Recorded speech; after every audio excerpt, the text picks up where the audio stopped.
কতগুলো কাঁচাগোল্লা হয়েছে দেখুন। গুঁড়ো দুধটা দিলে পরে দেখতে ভালো লাগবে কাঁচাগোল্লাটা, এত সুন্দর লাগছে দেখুন কাঁচাগোল্লাটা। আর এটা এত সুন্দর টেস্ট হয়, মুখে দিলেই একদম মিলিয়ে যাবে। নমস্কার, নবরত্ন কিচেনে আপনাদের সকলকে জানাই স্বাগত। চলে এসেছি আজকে নতুন একটা রেসিপি নিয়ে। জামাই ষষ্ঠী স্পেশাল একটা মিষ্টি বানাবো। আজকে বানাবো পাকা আমের কাঁচাগোল্লা।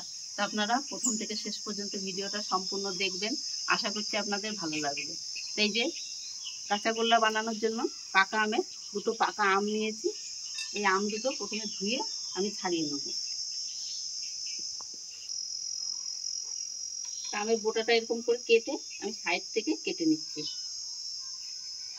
শুধু আমের শাঁসটা নেব আপনি, তা আপনারা যেরকম ভাবে ইচ্ছা কেটে শাঁসটাকে বের করে নেবেন। আমি এরকম পিস পিস করে প্রথমে নিয়ে নিচ্ছি, তারপরে এই শাঁসটাকে বের করে নেব।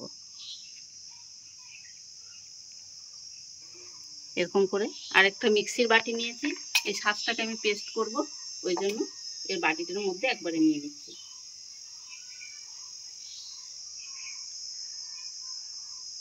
আর এই কাঁচাগোল্লাটা খেতে এত সুন্দর হয়, আপনারা একবার বাড়িতে বানিয়ে খাবেন।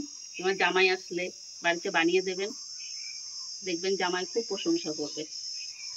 আমের এই যে আমি পুরো শাঁসটা বের করে নিয়েছি, আঠিটা বাদ দিয়ে। এবার এটাকে আমি ভালো করে পেস্ট করে নেব। আমটা পেস্ট করব, আমি সামান্য একটু চিনি দেবো। কাঁচাগোল্লাটা একটু হালকা মিষ্টি হয়, তাই আমি একটু কম চিনি দেবো। আর আমটা তো এমনিতেই মিষ্টি আছে। এটাকে ভালো করে আমি একটা পেস্ট তৈরি করে নেব। এই যে পাকা আমটা আমি সুন্দরভাবে একটা পেস্ট তৈরি করে নিয়ে চলে এসেছি। আর উনুনটাও ধরিয়ে নিয়েছি, এবার কড়াইটা বসিয়ে দেবো।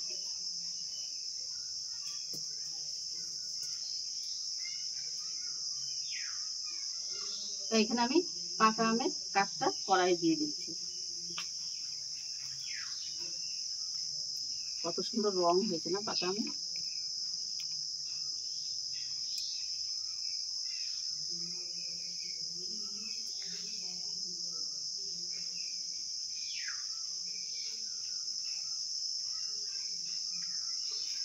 আমি কাঁচাগোল্লা বানানোর জন্য এখানে নিয়েছি ছানা। এখানে 1.5 কিলো দুধে আমি ছানা করেছি। এটা ঘরেই তৈরি করে নিয়েছি ছানাটা। এই ছানাটা ভালো করে আমি একটু মাখিয়ে নেব।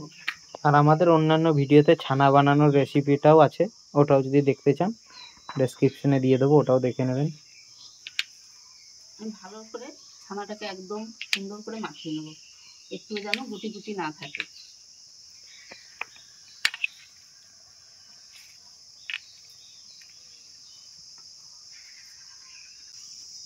এরকম করে হাতে করে ভালো করে ছানাটাকে মাখিয়ে নিতে হবে। যেমন যে আমরা মিষ্টি বানানোর সময় ছানাটাকে ভালো করে এরকম করে ডলে নিই, ওরকম।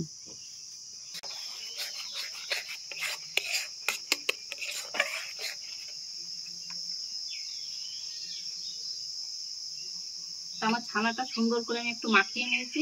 এই ছানাটা আমি পুরোটাই এখন দেব না, 4 ভাগের 3 ভাগ দেব, আর 1 ভাগ রেখে দেবো।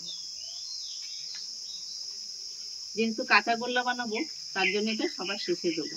আর এই 3 ভাগ আমি ছানাটা দিয়ে দিচ্ছি আমের কাঠের মধ্যে।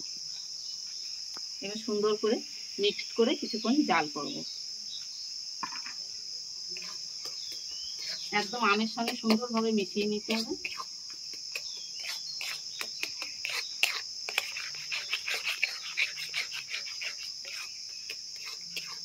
আর এখানে নিয়েছি আমি 10 টাকা প্যাকেট গুঁড়ো দুধ, 2 প্যাকেট গুঁড়ো দুধ দিয়ে দেবো।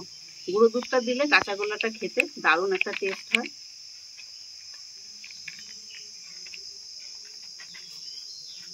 এবার এটাকে কিছুক্ষণ জাল করে একটা আঠালো ডো মতন তৈরি করে নিতে হবে। আর এখানে আমি 2টো এলাচ ফাটিয়ে রেখেছি, ওই এলাচ দুটো দিয়ে দেবো। এলাচটা দিলে দারুণ একটা সেন্ট হবে।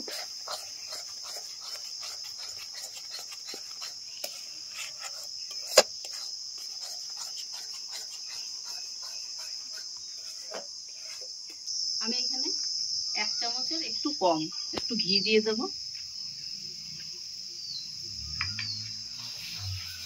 দেখুন আমার এটা অনেকটাই আঠালো একটা ডো হয়ে আসছে, কড়াই থেকে ছেড়ে আসছে। এবারে আমি এই যে কাঁচাগোল্লা বানানোর জন্য বললাম একটু কাঁচা ছানা রেখেছিলাম, ওই ছানাটা এখন একটু দিয়ে দেবো।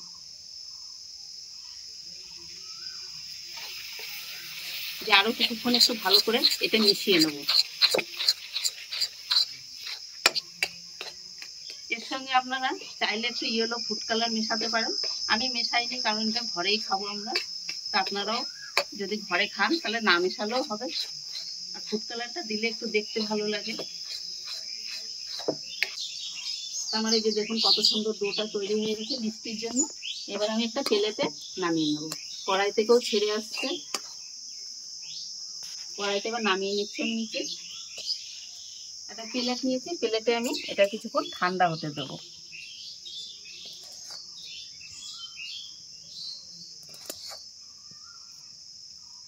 এই দেখুন কাঁচাগোল্লা এটা আমি একটু চামচ দিয়ে নেড়ে চেড়ে ঠান্ডা করে নিয়েছি। এবার হাতে করে পাক দিয়ে নেবো। দেখেন আমি একটা করেছি, এরকম করে গোল গোল করে একটু বড় বড় করে করে নিচ্ছি। আপনারা আপনাদের ইচ্ছা মতন শেপ দেবেন, বড় করলে একটু বড় দেবেন। আমি এরকম করে করে নিচ্ছি।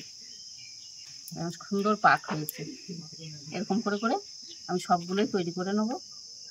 এই দেখুন আমার কাঁচাগোল্লাগুলো তৈরি হয়ে গেছে। কতগুলো কাঁচাগোল্লা হয়েছে দেখুন, একটু ছোট বড় হয়ে গেছে এক একটা। তা আমি এখানে কিছু গুঁড়ো দুধ দিয়ে দেবো এর উপর থেকে। গুঁড়ো দুধটা দিলে পরে দেখতে ভালো লাগবে কাঁচাগোল্লাটা। এবারে আস্তে করে আমি মাখিয়ে মাখিয়ে নেব।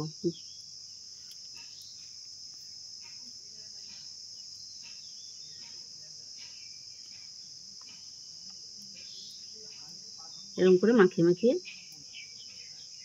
কত সুন্দর লাগছে দেখুন কাঁচাগোল্লাটা। আর এটা এত সুন্দর টেস্ট হয়, মুখে দিলেই একদম মিলিয়ে যাবে।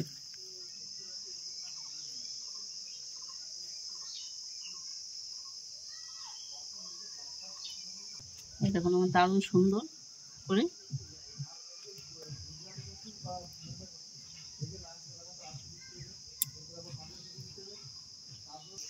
তো দেখুন আমার কাঁচাগোল্লাগুলো কত সুন্দর হয়েছে। আপনাদের একটা কেটে দেখায়। এই দেখুন একদম মুখে দিলেই কাঁচাগোল্লা মুখে মিলিয়ে যাবে। তা আপনারাও এরকম করে বাড়িতে বানিয়ে খাবেন, আর বাচ্চাদের খাওয়াবেন, বড়রাও খাবেন, দেখবেন খুবই ভালো লাগবে। তা আমার এই রেসিপি যদি আপনাদের ভালো লেগে থাকে তবে অবশ্যই আমার চ্যানেলটিকে সাবস্ক্রাইব করবেন। ধন্যবাদ।